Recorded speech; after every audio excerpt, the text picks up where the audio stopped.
വാടം വരട്ടെ. നിങ്ങൾക്കൊക്കെ മാത്രമല്ലോ നമുക്കും ഉണ്ടടാ ചിലത് പറയാൻ. എന്ത് പറയാൻ? നിന്റെയൊക്കെ കടക്കിന്ന് ഷട്ടർ വീഴാൻ പോവാ. നിന്റെയൊക്കെ വീടി കച്ചവടം ഇന്നത്തോടെ പൂട്ടും. വീടി കച്ചവടോ? അങ്ങോട്ട് ഈ ജയിലിലോ? ചുമ്മാ വെറുതെ പറയുന്ന സാറേ, വെറുതെ രക്ഷപ്പെടാൻ വേണ്ടി പറയുന്ന കഥ അടിച്ചിറക്കും. നീയൊക്കെ അടിച്ചിറക്കുന്ന പോലത്തെ കഥയല്ലടാ. വ്യക്തമായിട്ടുള്ള തെളിവോട് കൂടി നിന്നെയൊക്കെ ഇന്ന് പിടിച്ചു കൊടുക്കും. എന്ത് തെളിവ്? എന്ത് തെളിവെന്ന്? തെളിവൊക്കെ നിന്റെ തന്നെ കാണുമല്ലോ. ഡോക്കളാ പോയാ വാടനെ വിളിച്ചിട്ടുണ്ടോ? വാടൻ വന്നിട്ട് ഇവന്മാരെ തലശ്ശേരി തൊട്ട് കോതമംഗലം വരെ ഇപ്പൊ തന്നെ പരിശോധിക്കട്ടെ, കിട്ടും തെളിവ്. തപ്പിക്കോട്ടെ നമ്മുടെ കയ്യിലൊന്നും ഇല്ലല്ലോ. കയ്യിലില്ലേ? കയ്യിലില്ലെങ്കിൽ ഉറപ്പായിട്ട് സെല്ലില്ല. ഇവന്മാർ തിന്നിടത്താ ഒക്കെ സാധനം ഉണ്ടാവും. അതിന്ന് തപ്പി കണ്ടുപിടിക്കുന്നവരെ വേറെ കളിയില്ലടാ. എടാ നന്ദിയില്ലാത്തവരെ, കഴിഞ്ഞ അടുത്ത് നിനക്ക് വൈറ്റിട്ട് പോകുന്നില്ലെന്ന് പറഞ്ഞോണ്ടല്ലടാ എന്റെ ഒരു വട്ടി വീഡിയോ വെച്ച് വലിച്ചത്. എന്നിട്ടാണോ ഇങ്ങനെയൊക്കെ പറയുന്നത്?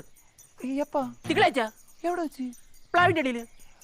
രഘുവിന് കൊടുക്കുന്നതിന് മുന്നേ അതിനുശേഷം? രഘുവിന് കൊടുത്തതിന് ശേഷം നീ കക്കൂസി പോകുന്നതിന് മുന്നേ ഇപ്പൊ ഓർമ്മ കേട്ടല്ല അവന്മാര് കുറ്റസമ്മതം നടത്തി. കേട്ടല്ല യവന്മാര് തന്നെ സാധനം ഇവിടെ വെക്കുന്നത്.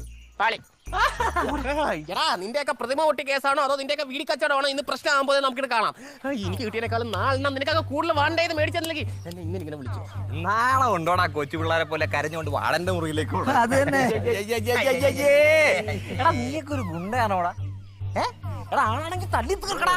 തല്ലി തീർക്കണ്ടാ, ഇടിച്ചു തീർക്കാം. അതെങ്ങനെയുണ്ട്? കൊള്ളാം. ഇതെങ്ങനെ